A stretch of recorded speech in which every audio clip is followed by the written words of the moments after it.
Bienvenue sur votre chaîne, Info de l'heure. Avant de commencer la vidéo, n'oubliez pas de vous abonner à notre chaîne, en cliquant sur le petit bouton rouge, situé en bas de votre petit écran, et d'activer également la cloche de notification pour ne pas rater nos prochaines vidéos. Bon visionnage. Malgré les critiques occidentales, la Russie va poursuivre son soutien armé au Mali. Publié le 17/02/2022, des drapeaux russes et maliens brandis par des manifestants à Bamako, lors d'une manifestation contre l'influence française dans le pays, le 27 mai 2021.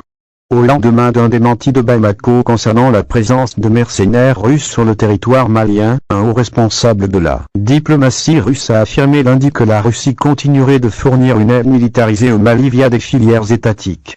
Publicité: la Russie va continuer de fournir une aide militarisée au Mali via des filières étatiques, selon un haut responsable de la diplomatie russe cité ce jeudi 17 février au lendemain d'un démenti de Bamako aux accusations occidentales concernant la présence de mercenaires russes sur le territoire malien.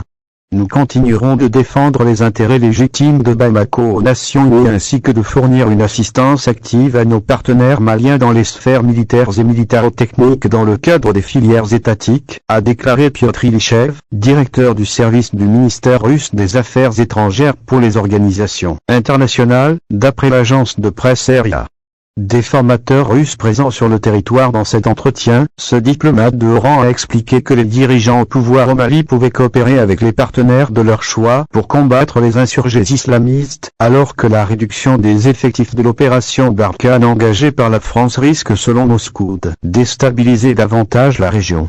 15 pays engagés dans les efforts pour assurer la paix et la stabilité au Mali, dont la France, ont dénoncé jeudi dernier dans un communiqué commun le déploiement de mercenaires russes du groupe Wagner, soutenu par Moscou, sur le territoire malien.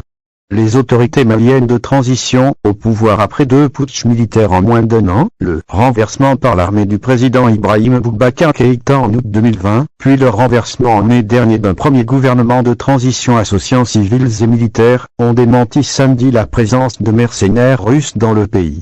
Le porte-parole du gouvernement de transition a cependant précisé que des formateurs russes étaient présents sur le territoire malien dans le cadre d'un accord bilatéral entre Bamako et Moscou.